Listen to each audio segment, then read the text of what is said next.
Eu sempre gosto também de pensar que o termo minimalismo é muito mal entendido, né? Então, vamos falar minimalismo com ressalvas. Porque, no sentido de essencial, quando a gente reduz o excesso de estímulos, a gente acaba concentrando mais no que é mais importante. Eu gosto de pensar minimalismo nesse aspecto. Então, a gente pode ter um monte de coisa que faz sentido para a pessoa. De certa forma, todas essas coisas que fazem sentido podem remeter para aquela pessoa o mesmo estímulo, de alguma lembrança. É um aspecto minimalismo, né?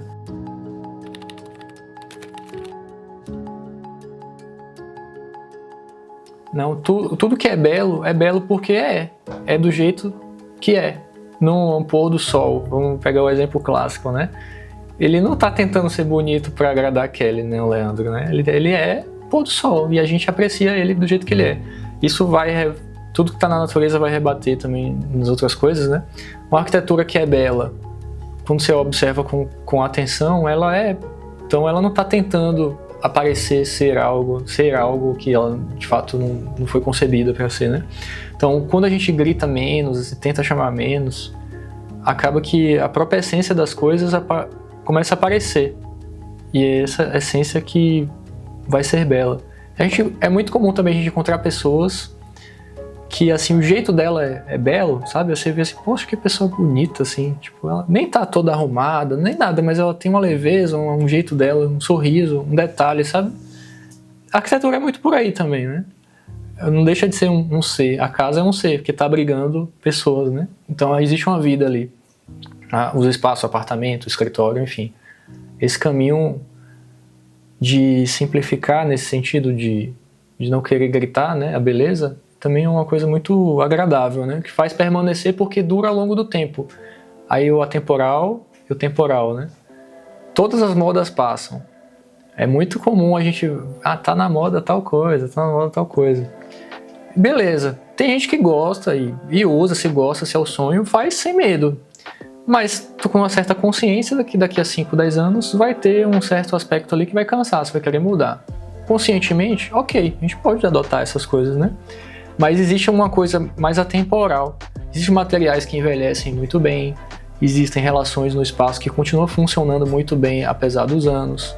A gente até estava conversando de Brasília, né? Aí tem as críticas urbanísticas e tudo mais, e os edifícios são belos, eram belos e continuam sendo belos, né? Porque eles têm uma essência ali que é atemporal. Ou a gente pega construções clássicas da antiguidade, uma Acrópole de Atenas, que hoje já não é como era, né? Mas a gente consegue ver os estudos, enfim. E aquela coisa é bela, porque ela é, assim, na época eles não tentaram fazer a porta da moda, nem botar o porcelanato polido e, enfim. Eles construíram do jeito que eles conseguiam, do jeito que eles faziam, com muito esforço, com muito empenho, e aquilo ali virou um marco histórico, né?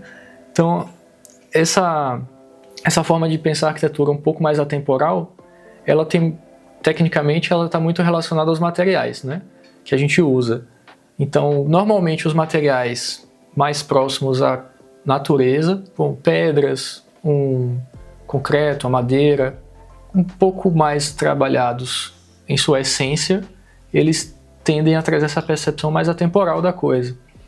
E aí, por isso que quando a gente fala o porcelanato polido está deixando de ser usado, né? Porque ele foge muito, ele distancia muito dessa concepção do natural. Enfim, mas também isso tem um quê de opinião. Mas esse aspecto atemporal, ele também gera uma percepção de aconchego, né? De permanência.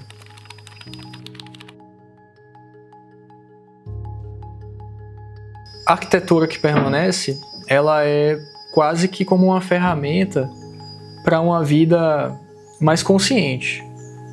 Em que sentido? Porque vamos pressupor que estamos desenvolvendo uma casa aqui e você está me trazendo todas as suas experiências de vida para eu conceber uma casa para você, que é a casa que você quer permanecer.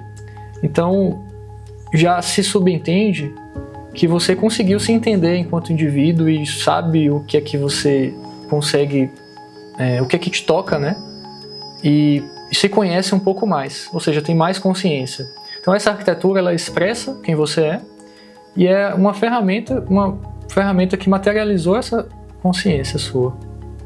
Então essa arquitetura que permanece, quando a gente sabe o que faz a gente permanecer, ela é uma expressão de sua consciência na prática, né?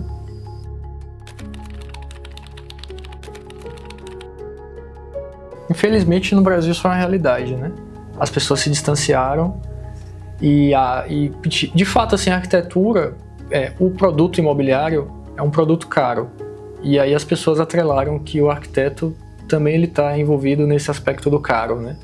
Mas existe esferas, né? A gente não está falando só de construir uma casa. Às vezes eu posso construir o meu escritório aqui de uma forma que é mais aconchegante e me faz querer permanecer.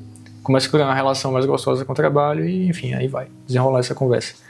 Mas, de fato, a gente foi deseducado em relação à arquitetura. Talvez as pessoas hoje em dia conheçam apenas um arquiteto, que é o famoso Oscar Niemeyer. E algumas outras pessoas conhecem outros famosos, né? E é engraçado pensar sobre isso porque quando a gente viaja, a gente visita arquiteturas, né? Mas aqui no próprio país a gente não tem essa boa relação com arquiteturas. Mas é um pouco complexo e difícil porque, de fato, o importante é ter consciência e entendimento de que a arquitetura é tudo, né? A escolinha que a gente estudava, teve um arquiteto que pensou. Então, isso também está fazendo parte da nossa vida sem que a gente perceba, né?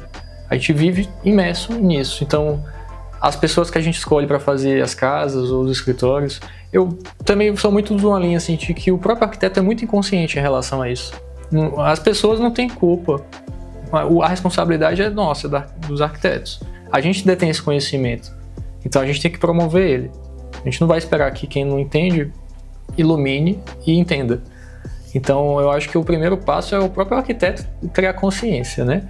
Porque se a gente consegue difundir melhor, as pessoas vão entender. Porque ela vai começar a enxergar o mundo de outra forma. Então esse é um ponto. E a arquitetura, ela não é tão cara quanto parece, né? Se a gente fala de um espaço melhor, um escritório melhor, um quarto para dormir melhor, uma sala para eu jantar com minha família melhor, isso é arquitetura também. E às vezes a pessoa não precisa gastar nada para fazer isso. É arquitetura da mesma forma. Hoje está muito simples a gente olhar coisas, referências, por exemplo, e aplicar na própria casa, né? A questão é como escolher essas referências. E é por isso que você tem que ver esse vídeo todo de novo, para poder entender como que eu vou escolher as minhas referências agora para aplicar na minha casa, né? Eu posso começar hoje, agora, aqui na mesa que eu estou sentado, na mesa que você está sentado vendo esse vídeo, ou na cama que você está deitado, você pode organizar um pouco melhor. Isso é arquitetura também. É uma relação melhor que você vai criar com o espaço.